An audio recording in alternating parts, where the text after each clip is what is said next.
We are on. I'm going to give this just a moment for a few folks to jump on who wants to.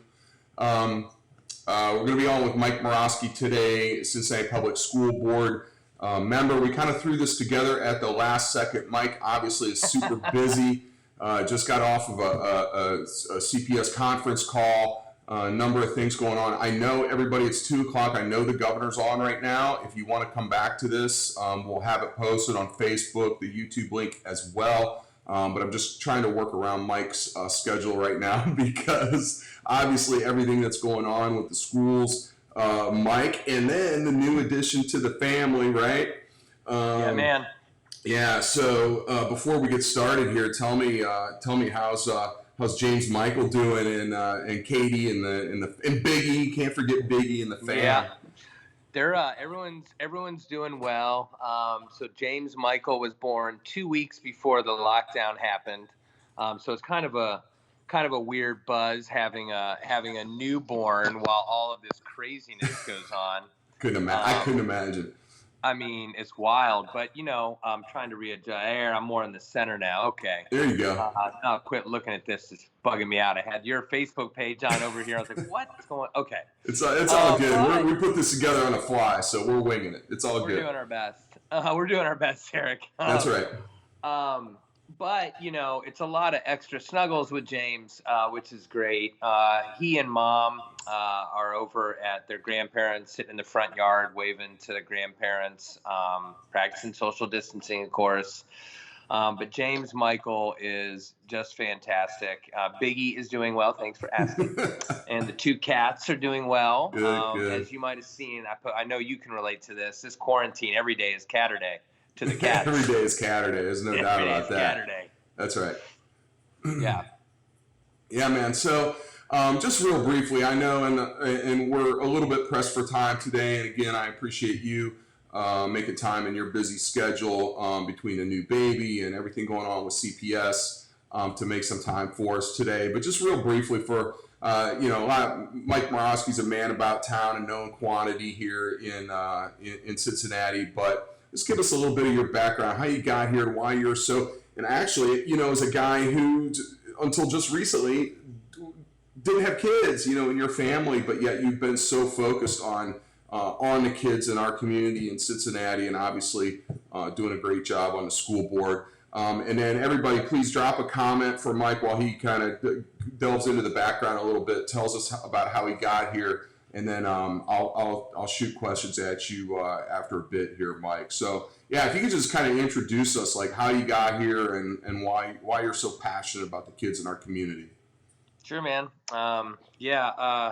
So I was born and raised in Atlanta, Georgia. I moved here 23 years ago, so I've lived here more than half my life. I came up here to go to school at Xavier, and I studied English and secondary ed. And when I graduated, I started teaching high school. And while I was teaching, I simultaneously was rehabbing buildings for affordable housing down in your neighborhood and over the Rhine. Right. And that work kept taking up more and more of my time, and I found myself actually being, I don't want to say more attracted to that work, but equally attracted to this sort of justice, poverty alleviation, affordable housing, socio-political work as I was to teaching. So to speed the story up, I ended up finding myself on a number of kind of nonprofit boards, the Drop-In Center being the most notable. And in my mid to late 20s, I started noticing these gaps in our system that were not only enabling, but actively keeping people poor and stuck. I was raised by a guy who worked with the Teamsters for 50 years, who was the son of a Union Railroad man in Northern Ohio. You're speaking my language now, baby. Unions and railroads? Oh my God. Yeah, I know, right? Like that's like the Derek Bauman greatest hits. Yeah, I just hit that one right out of the park. Yeah. So I was always I was raised with this sort of ethos, and add on top of that the sort of Polish solidarity. My uncle was proudly with Lech Walesa and the Solidarity movement. I was sort of raised to always stand up to bullies and to not accept bullying. And so what that started meaning to me in my 20s was I started noticing systemic bullying, and I've always had a sort of a predisposition for kids. I think kids are the most important. I think they have the best ideas. My life trajectory is a result of responding to kids' hopes and dreams, saying, "Hey, Mr. Moroski, why don't we fill in the blank?" And me saying, "Great idea. Let's figure it out. I don't know how to do it." Right. That kind of mindset led me to opening a nonprofit coffee shop in Over the Rhine. Again, learning more about these systemic injustices. And at some point in my career, I found myself being told by bullies, namely Archbishop of Cincinnati, that I wasn't allowed to think gay people were allowed to be married. And What? he told, yeah, he It's said, craziness, isn't it? it's super crazy. In the year 2013, no less. Oh man. Few years before, a mutual friend, Jim Obergefell, was instrumental in getting those laws changed. Yeah. And I was told that after my 13-year career in the Catholic schools and working in the community in this justice work, that I had to resign my position or sign a bunch of documents recanting my statements that gay people should be able to be married. And because of my privilege as a white male, middle-income male with 2 postgraduate degrees from fancy schools, I was able to land on my feet. I have no illusion about that. And when I was fired because I refused to do what they asked, I realized I had this whole new opportunity. I made so many friends. You're one of them. Mm-hmm. I met you Yep. shortly after that happened at Coffee Emporium. 2013, and yeah. I had spent these years, 13 some years, in the community meeting people, and so when that happened, I was positioned to take what I thought was important, namely changing these systems for kids for the better, and trying to actualize them again because of my privilege, realizing that. And that's also part of the motivating factor. Is my dad came from very little to nothing. But he was still, a white guy in America, so still had a little more. My dad always recognized this. So to speed the story up, sorry, maybe getting a little off track. No, it's all good. I think that hearing that kind of stuff, and that's one of the reasons why I want to do this and hear from people, and not just about what's going on in this moment, but the backstory, is I think all of that is very instructive to folks, to let them get to know you as not just a political figure or whatever the case may be, but just as an individual, and what motivates you, what your passions are. I think it speaks volumes. And so, for example, I mean, I feel the same way for myself as a straight white male, former police officer. I think that gives you a certain standing, right? And so, but with that, I think comes a responsibility also, is to be able to leverage that, to do good for folks. Especially those who may not have that whatever head start that provides. So I think it's powerful for people to to know what drives you. It's like, why is Mike doing this? He doesn't need to do it. Yeah, I appreciate that. It's largely, it was my family, that sort of Polish, stubborn, kick-ass, don't nobody's better than you and nobody's better than anybody else. And if somebody tries to tell somebody else they're better than them, you can step in and tell them they're full of crap. And so, really, after a stint of serving as an executive director of a nonprofit organization working with kids experiencing homelessness, and simultaneously sitting on one of the state's workforce investment boards and the city's human services, I really started those glaring gaps I referenced. I saw in my 20s, when I saw them in my late 30s, and I was now in a position, an appointed position and an executive director position, overseeing private and public money, and seeing very starkly how all of these things that in my teenage conspiracy punk rock skateboard head existed were actually worse than I thought they were. When I was well, first of all, I got to interrupt you. First of all, I don't think much has changed with your, what was that, teenage skateboard punk rock. All that still happens today. I mean, all we got to do is tune into your concert series and know all that. But anyway, I digress. I've figured out a way to make a career as a pissed off teenage skate punk kid. Who knew? Who knew it was the public school board? I know. That's awesome. This guy's the Um, real deal, man. Tats and all. Yeah, that's right. um, but thinking about like looking at myself, and since we're getting kind of personal, and we've all been locked up, and I think we're all like thinking about a lot of stuff. I'll be maybe a little more personal than I am typically in things like this, but in around 2014, 15, and then sped up really in 15, 16, I started doing like an internal sort of self audit. I was happy doing what I was doing, but I felt like I was just kind of doing a lot and chasing a bunch of different things to various degrees of success. And in some instances, no success, just chasing them. Right. And, I was like, so what do I care about? And it's kids, fighting bullies and changing systems. And what do I know about education, community, relationship building? And then what am I good at? And again, because of my privilege and where I am in my career, in my life, I'm able to have these conversations with myself. And what I really like doing, and I think you and I share this, if I may, it's one of the reasons I think we were fast friends, is I really, really enjoy connecting really smart people that otherwise would not be in a room together to do something for people. That's what I'm good at. I'm not super smart. I work real hard to learn things. I study real hard. You can best believe that I read every single word of all my packets for the school board. And if I don't understand something, I ask. I work real hard. I'm good at working hard. But at this point in my life, I know the smartest people in this city.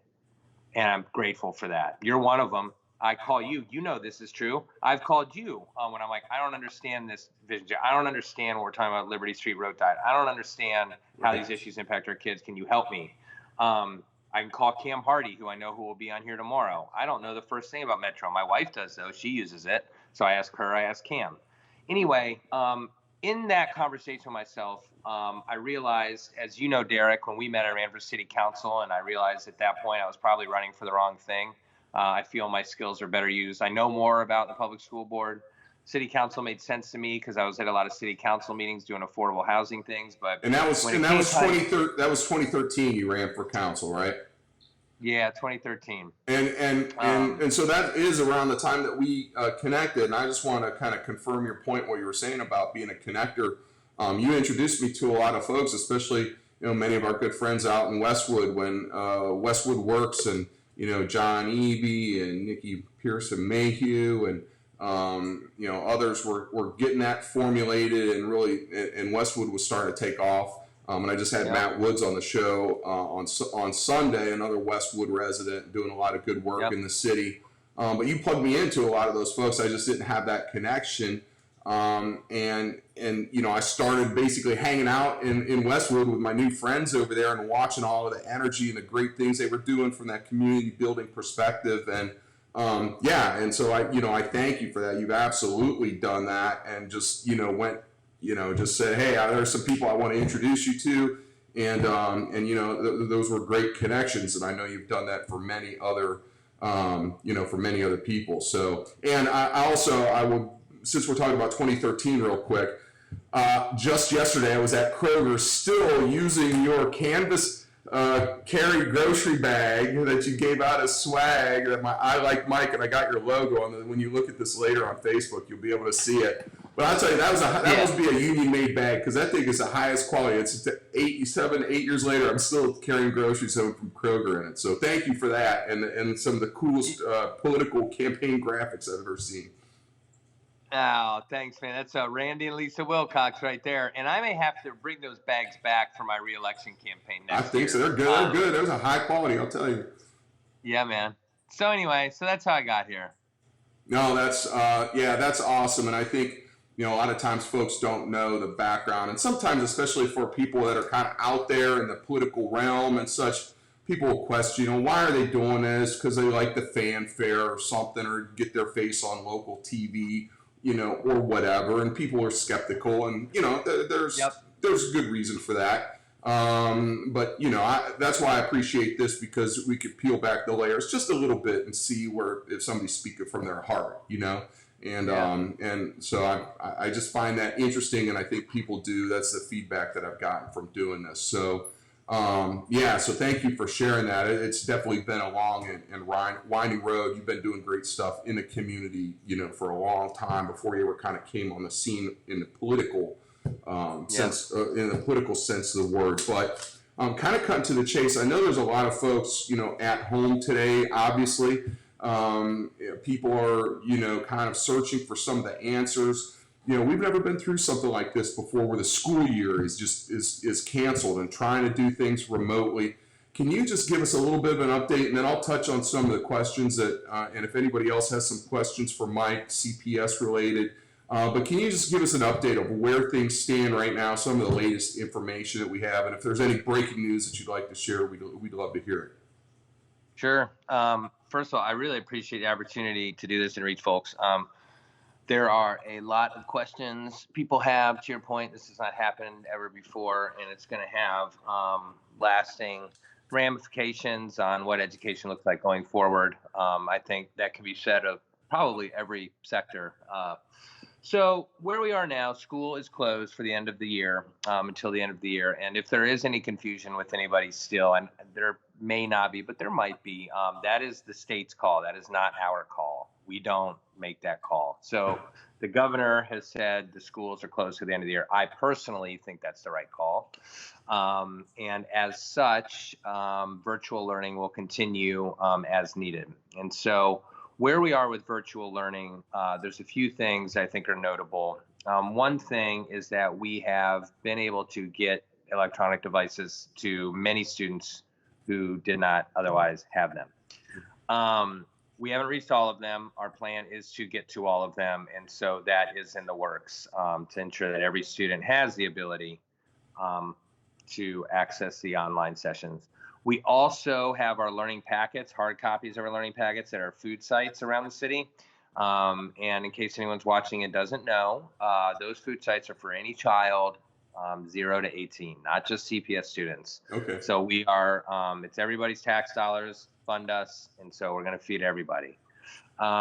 You do not have to have your kids with you anymore. We sort of reined in some of those restrictions early on, but again, in case people don't know that, you can show up and say, I have 3 kids, and we'll give you the food. I'm at the Hayes Porter site, which is my neighborhood school in the West End, every Friday to hand things out. And so, again, you can just come and say, we need this many, and we'll give them to you. Is that is that on particular days and times, or when can people show up?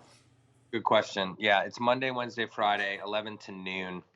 And on my Facebook page and LinkedIn and elsewhere, you'll see it, Derek. You can find it right away. I posted a bunch of sites, all the different, if you want it for whatever purpose. There's a bunch of different sites. They're all listed there. But at those sites on Mondays, we also, on a rotating basis, will have the hard copy packets for learning. So food on Fridays, the learning packets on Mondays, all at the same locations from 11 to noon. Yep. Okay. Yep. Got it.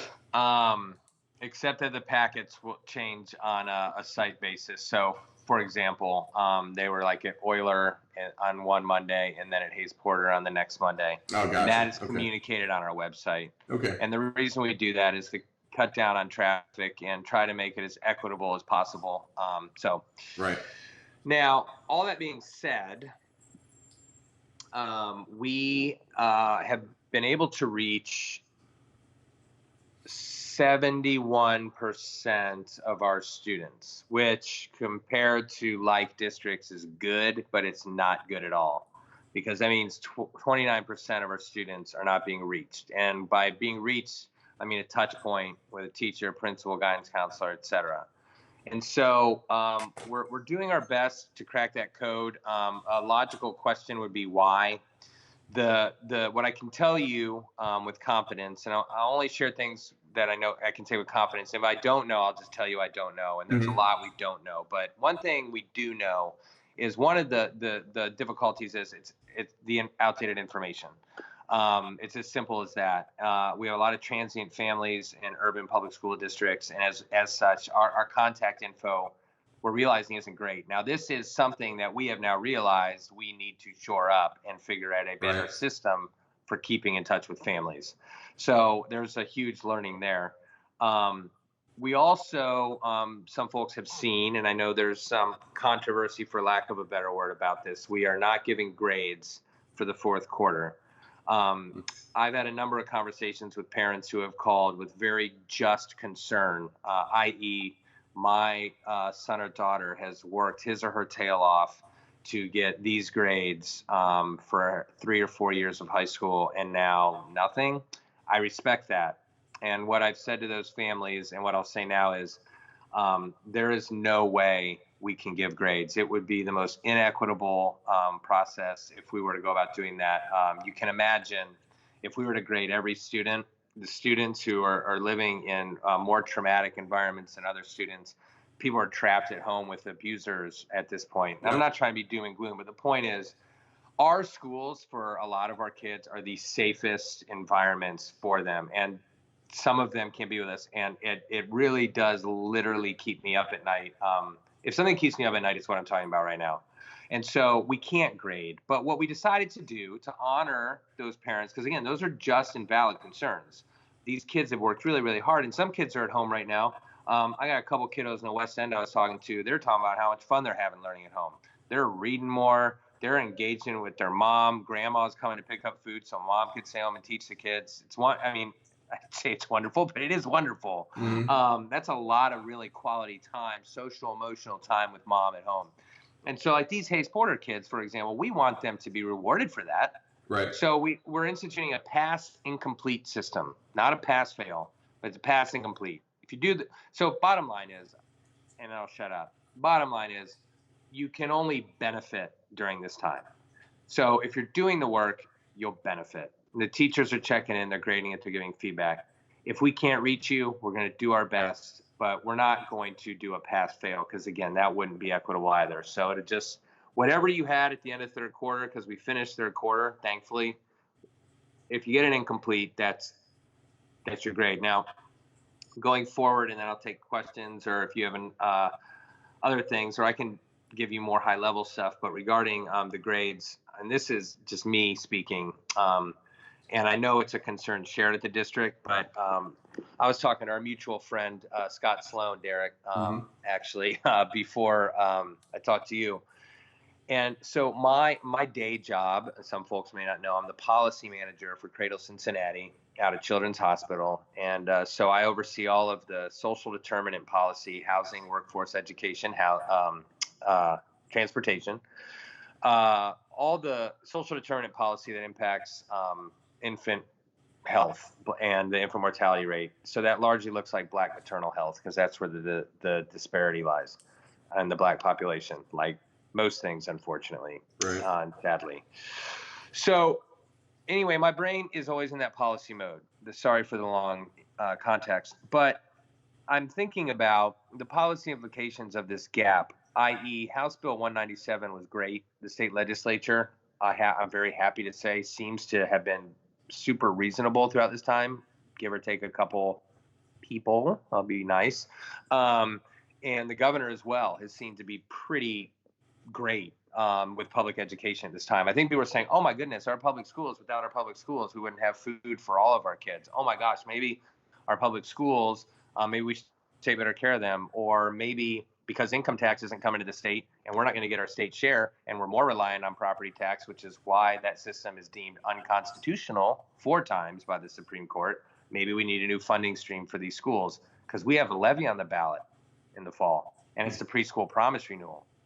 And it's in danger of not passing. I'm just going to be blunt. People are hurting right now. Right. We're not getting our state share. That levy doesn't pass, and our enrollment's already going up. It's going to skyrocket. You know why? Because people aren't going to be able to afford these Catholic schools. Yep. The voucher program froze. Even if you get a voucher, it's not the entire tuition. We're going to have more kids, more need, more innovations necessary, and way less money. So I'm thinking of these policy implications, and I'm thinking about things like, we're missing a quarter of school. So next fall, if we start in the fall, this is really reductive, I apologize, but it's good enough. Imagine the first semester in the fall is Q4 of this year. And then that keeps going, meaning we can't have a 3rd grade reading guarantee next spring, maybe even the one after that. So anyway, I'll stop. That may be a little more in the weeds or far out than people are thinking, but I think I wanted to use this opportunity, and I appreciate you giving it to me, to kind of put that out there. Like, we're gonna need you all, whoever you all are watching, going forward. So no graduation. This is probably more of the stuff people care about. No graduation this year. We're gonna do a virtual graduation in August, maybe hybrid if we can, virtual, in person. We're gonna do a virtual prom, hopefully in July. I don't know what that looks like. I imagine it'll be super fun. Um, but I don't know when we'll open. I can tell you that the governor's intention is to open things in the reverse order that they were closed, meaning we will open last. So whatever that's worth. So the May 1st date is not like May 1st. I saw a bunch of people on Twitter and Facebook like, oh, screw everybody. It's not like May 1st, we're back to normal. Right. But slowly kind of phasing in. Right. It's going to be a process.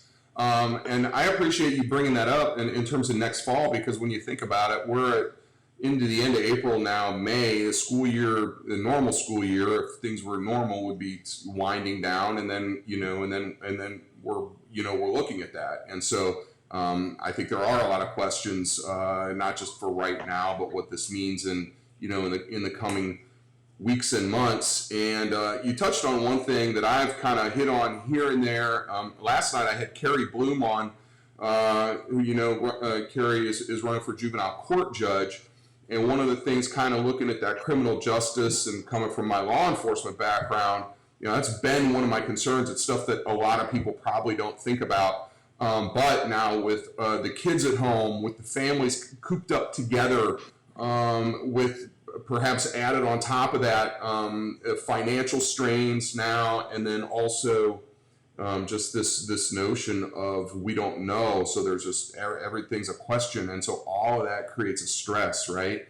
And so you have these homes that anyway have many challenges, and you made the point that kids come to school, and that's the safest and best environment that they're in all day, and in their life, in their general life, to be able to have food and a safe space and these types of things. And so that's been a concern of mine, and I think we're starting to see it in some of the, not necessarily with the kids, it's probably happening, we just don't know yet, but in increased numbers of domestic violence. We've seen shooting numbers increase, just because there's all these strains and stressors. And how does that impact our kids? Especially probably the most at-risk ones are the ones that we can't get a hold of because they're in the most transient situations. And so I think I don't know what the answers are to that, other than doing the best we can to reach them and to give support where we can. But I think first of all, just for folks that are in a good situation, to be aware that there are people that are just in trouble anyway. And then you add all of this on top of it, and you're right. It's typically those that are most vulnerable, most at risk. Are the first one to feel real impacts of this. So I don't know. Is there any more detail in that regard? I don't know what else. It's a little bit frustrating because you want to be able to do something and help, and I don't know what all the answers are. So I can tell, from a systemic level at the district, in addition to our teachers connecting with their students daily, and our teachers are doing an awesome job of connecting with their kids. We also have our guidance counselors doing the same. We're also having virtual professional development in this regard. So while we're in this time where we can't see one another in person, our district leaders are engaging with teachers and staff. Dr. Carrie Bunger, who oversees a lot of our positive behavior intervention support, PBIS work, social emotional work, Assistant Superintendent Susan Bunty, Jenny Mount, Talent Development Director, are still working with staff to address these issues. Our IEP team related to this, in my opinion at least, so that's Individualized Education Plan. Our IEP team are meeting with parents to get plans ready for the fall, over the phone, of course. And so all of that work is continuing,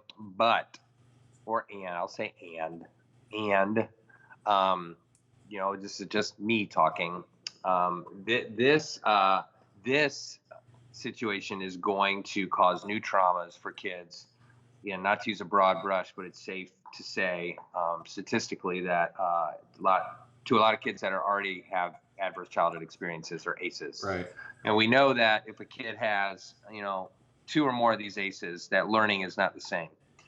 And now this entire experience on top of that and the isolation, and that's a piece of it. And I'm sure Carrie was talking about this too, but if she wasn't, I'd like to highlight it. Sorry, we got a call. Put a pin in it.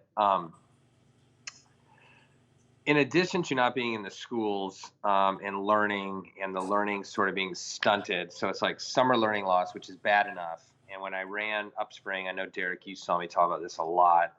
When I ran that organization for kids experiencing homelessness, summer is where we really shine. Summer is the hardest time for most of these kids. And this is summer learning loss times 100. But what's really, really, really, really going to, not to paint a dark picture, compound it, is that they're also not allowed to see their friends. And they're also not allowed to go out on the street and hang out with people, or go to the park and hang out with people. That's going to have some serious impact. We don't know what that looks like, and especially on the younger kids, when the brain is really kind of developing. Preschool age kids who are in preschool and now at home. Right. What I can tell you is that we are doing, and I do believe this, or I wouldn't say it. I think, I try not to BS people too much. It can get me in trouble. And I don't. Hey, it is what it is, man. We said tell it like it is. And the bull's smoke. If we weren't doing a good job, I would say it, and I would get slapped on the wrist later. But that's okay. People didn't elect me to say everything was fine. I don't think that's why people elected me. But I do believe we're doing a good job as far as Assistant Superintendent Bunty and her team keeping everyone abreast of this. And then, little things like this virtual Spirit Week. It may seem small, it may seem trite, it may seem silly, but it's not. And it's important that the kids have this connectivity. The very first time and the last time, actually, we met in person as a school board, I suggested that we have some kind of social media campaign to hang our hat on. And Lauren Worley, our former communications director, kind of put that bug in my ear. And what we came up with was that hashtag CPS United. And the thinking there is, again, it may seem silly, but it isn't. The thinking there is that, these families and these kids have one hashtag they can search on their Instagram, Snapchat, Facebook, whatever, TikTok, all the things, right, and see videos. Like we did a recital. If you haven't done it, oh my God, concerts from the couch. Kids recorded themselves playing their instruments at home and then shared it all over social media. And, those kinds of things are important to keep doing. So we're going to have a second virtual Spirit Week coming up too. So. No, that's awesome, and honestly, it's one of the reasons why I really wanted to kind of step this game up a little bit. I've been going on my rants on live for a while now, several years, but kind of take that to the next level, and just think about how we can, to the degree possible, somehow. Human beings are social animals, right? And probably kids more so than any of us, and so. How do we stay connected to the best that we can, learn what's going on, have real information and not some of the nonsense that's out there, and go from there. Yeah. So I think that's all great points. I don't know that any of it replaces, natural human contact, but we have to do what we can during these times. So with that being said, let me go. There's a lot of comments here. This is definitely a popular broadcast. And folks I think are enjoying the discussion and your information. So, Jordan Sralf is here, and she says, "Hey guys, appreciate that." Chris Farrell asked a question. What do you think will happen to schools and graduations? Which you kind of touched on that. There's going to be something later on in the summer, whatever that looks like. Kareem Moncrief Moffitt is here. Hello, Kareem. Samantha Conover says, keep posting baby pictures with her new baby as well. And so we need anything that can help us brighten our days. Hi, Ann Hoffman. Appreciate it. Evie stopped by. We just made his week showing up on his Facebook. So always glad Hey, for that. John. Westwood's own. Jen Salstrom. So she says, I wish CPS could still use Zoom. We know, I guess, as some of the security issues with Zoom, I guess, is what's precluding that. Is that correct? Yeah, I'm glad. Thanks for bringing that up, actually. And hello to everybody else. And the baby pictures will keep coming. And I recently rejoined Instagram, where you'll get all the exclusive baby James Moroski content. Uh, anyway, Doing it for the gram. yeah. Anyhow, I'm glad you brought that up because I will admit when that decision first was proposed and came down, I myself, as a board member who isn't, may surprise you, but am not always the most in the know, obviously, because I'm not in the classroom and on the ground. Right. I was kind of like, man, that sucks. Zoom's so easy. I use Zoom for all my stuff. You can password protect it. You can do all this. Now, for our public school board meetings, we use Blue Jeans, but what was happening was, and this is so effed up, and it's so sad and disappointing, and these jerk people find ways to take advantage of folks in a crisis. And so, like the Zoom bombing, people like co-opting, hijacking. Yeah, that happened at a Metro board meeting last week. Somebody hacked into it and took it. It was just bad. Yeah, and the kind of people who do that are the kind of people that want to put racist things and want to put pornographic things, namely, I mean, hateful people. And so you have kids who are learning with their teacher, and all of a sudden these racist things. And so we there was no good way to do it. I felt the pain though too. I was like, man, we had some teachers that were doing classes every day with Zoom, and those teachers were like, Mike, can we please? Everything is going perfectly, and it's hard. And I'm not asking for anyone to say, oh, world's smallest violin, please. Send all of your complaints. If you're angry, please send them to me because it'll make me better. But it is hard when you're looking at these 37,000 kids and all these different teachers and staff, and some are doing well, and with Zoom, and others are getting hijacked by it. We had to make, unfortunately, universal calls sometimes. Right. And so maybe that'll be something that could possibly change if we see their security or something is amped up, because a number of people have commented here of how Zoom is better and Google Meetings or whatever it's called sucks, basically. But at this point, it's not worth the downside. It was the judgment call that was made. So I think you're looking at some of the comments there and questions. Is anything jumping out to you? Anything you want to touch on? I notice a few people here are saying, yes, we do need, even though in these tough times, we do need Preschool Promise. Just real quick, and then what's been your sense of Preschool Promise, and have the promises of Preschool Promise been kept? Have the outcomes met what the expectations were? Have we gotten the value for our dollar on Preschool Promise? It's a good question. I'm going to answer two of these questions super quick so I don't forget them. Okay. If that's okay. Go for it. So to Tess, first of all, thank you for everything you do for our kids. Much appreciated. Yes, we are looking at putting those things on YouTube, online, etc. The reason we decided to go with CPS TV on cable is that our data shows us that way more of our families have access to cable than the internet. That was a surprise to me, I'll be honest. It really was, but that's the case. And so that's why CPS TV is on cable first. We are looking at what it looks like to have on YouTube, et cetera. So great question. Thank you for asking.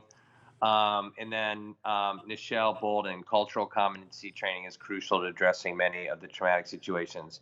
There's no question about that. I was recording an interview with the United Way for their telethon yesterday. And at the end, they gave me that little extra time. Is there anything else you'd like to say? And what I encourage them and will always encourage, and been known to say this repeatedly beating dead horses at school board meetings. We cannot talk about any of these inequities outside the context of race.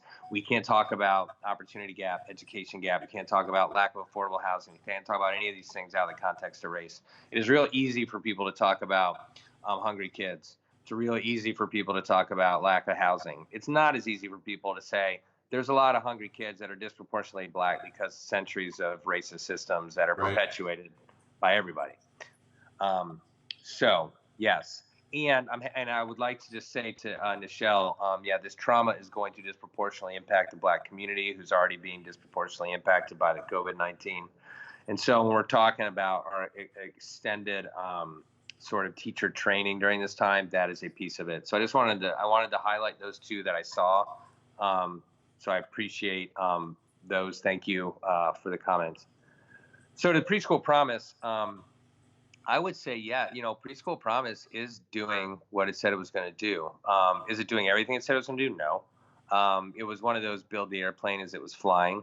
At the beginning, in full transparency, I don't know that there was enough communication between the school district and the board of Preschool Promise, and that was nobody's fault except everybody.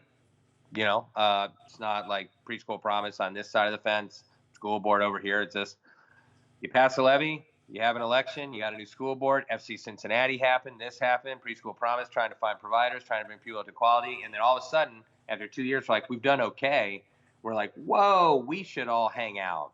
And so we started having co-board meetings, which was Recall awesome. that? Yep. And not immediately, because nothing in this public realm is immediate, but it was about damn as close to immediate as you can get in the public realm. That things started like, okay, this is clicking. Shiloh Turner was amazing, good friend, and I love her to death. It was just hard to see her go. Bringing in Chara Fisher Jackson has just been amazing. I didn't know who's going to fill Shiloh's shoes. Well, Chara Fisher Jackson is doing an amazing job. She comes from Atlanta.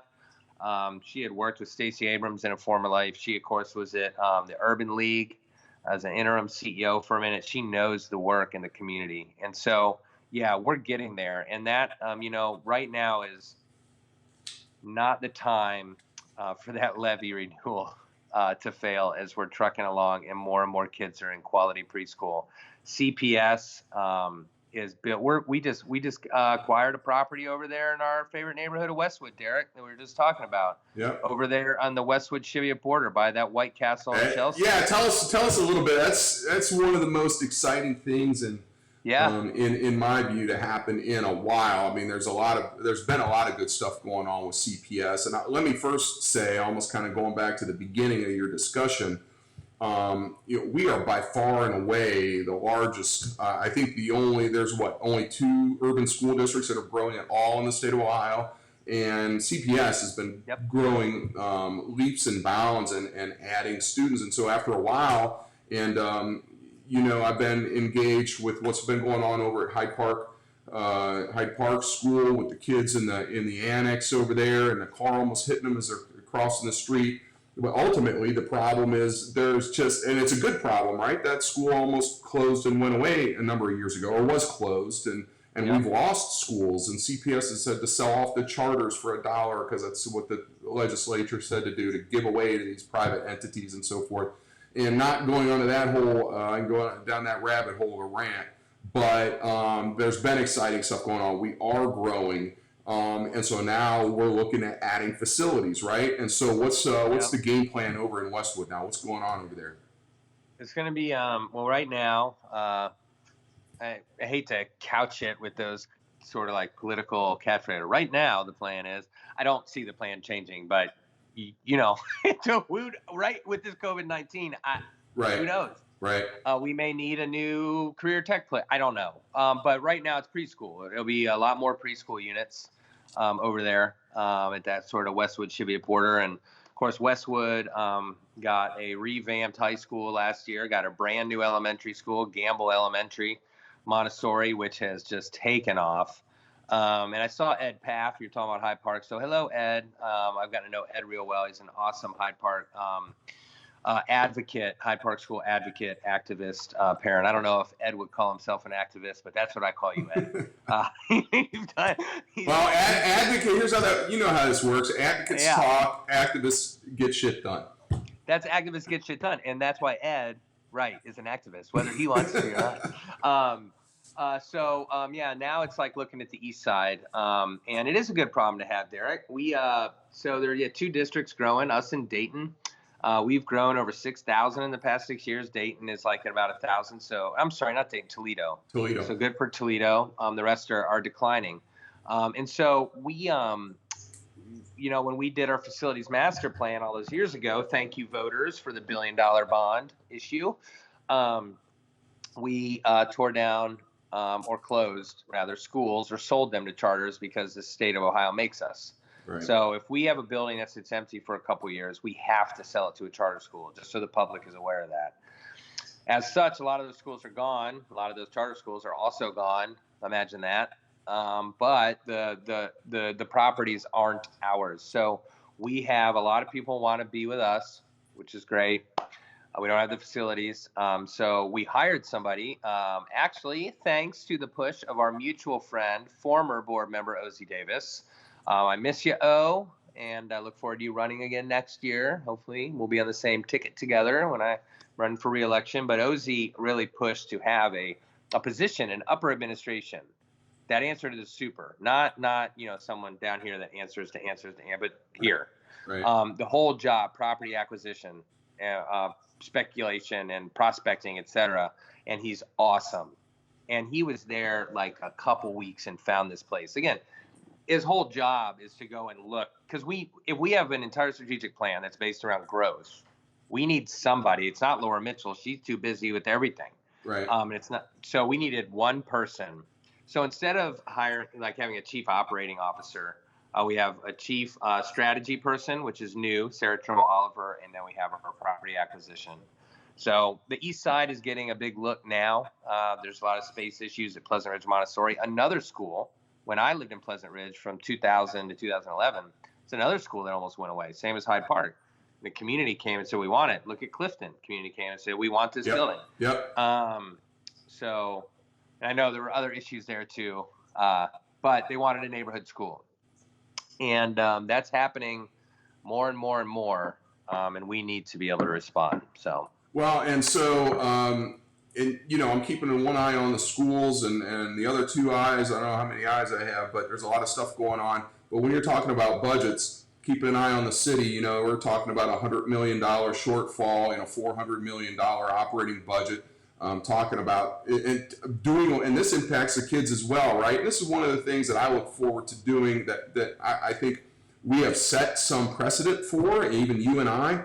And working together on Vision Zero and our traffic safety issues for the kids, but having a stronger working relationship between the schools and the city government, because we've had this historically in Cincinnati, where the city's fighting the county, the east side's fighting the west side, the downtown's fighting somewhere in the suburbs. The schools and the city government's not getting along, and then and all these fiefdoms, and nobody talks to each other, and then nothing gets done, right? Besides griping and complaining and fighting. We've I started to set that precedent. Just getting on my little soapbox about Vision Zero just for a minute. At the end of the day, this is all about the same stuff. It's about keeping people safe and healthy. And we didn't know that all these things are related under that umbrella, because if you're not safe and healthy, like, nothing else really matters, does it? And so, we've come together to work on, calling for the Liberty Street Road diet, which is school boards never really delved into, like, an issue that was like kind of off campus per se, but yet many kids, dozens, hundreds of kids a day cross Liberty Street going to school. And so, how does that play into effect? And then with CPS adopting and the board adopting Vision Zero, saying that we don't have to accept all of these traffic fatalities and these kids that are getting hit walking to a school, one of the first school districts in the nation to do that, leading in that way. But I think is setting the table for future additional cooperation. But when you're talking about the budget, we're at this time of crisis where I've been calling for, the feds need to get money into the hands of the locals, where the work's being done. And, it's trillions of dollars, but we said siphoned off the Ruth's Chris over here and Wall Street over there. And meanwhile, people are suffering today, right? Today. And so we're going to be facing this scenario. Issue 7 is an issue where we see that our critical workers, these are folks that have kids in school, maybe single moms, they're trying to get to work at their job at Kroger, which we need them more than ever to be able to get there, putting their lives at risk to do it. But it takes them 2 hours on the bus ride, and they have an hour walk to the bus stop because of our public transit system, and they got to get the kids to daycare first. So we see how all of these things relate. But meanwhile, because of the economic situation, we're looking at, we have to tax ourselves to support these things at the time when it's most painful to do it. And that's kind of this, this area where we're at, and you say, man, I know folks are hurting. We are, and some more so than others. But these are the times we have to do this, because at the end of the day, we'll see what happens with the feds, how much money filters down here. But as we've come to see, you just can't trust that it's going to be there. So to a certain degree, we have to take care of ourselves, and whatever that means. Or we're looking at, and from the city perspective, I don't know about the schools and all of the budget, but we're looking at eliminating the entire recreation department. Like our rec centers are just closed, and that's it. So now, what are those kids doing? How does that impact the schools? How does that impact parents? How does that impact public safety in our communities? And meanwhile, we might even be looking at laying off police and fire because it's $100 million, and we can't print money like the feds can. And then all of these things interreact, and I don't think people always connect those dots. Does any of that make sense? Yeah, man. I mean, as you know, one of my major campaign sound bites that I'll keep saying, and I say it a couple times a day, is we're all in the same sandbox. And when we realize that, we can make better sandcastles.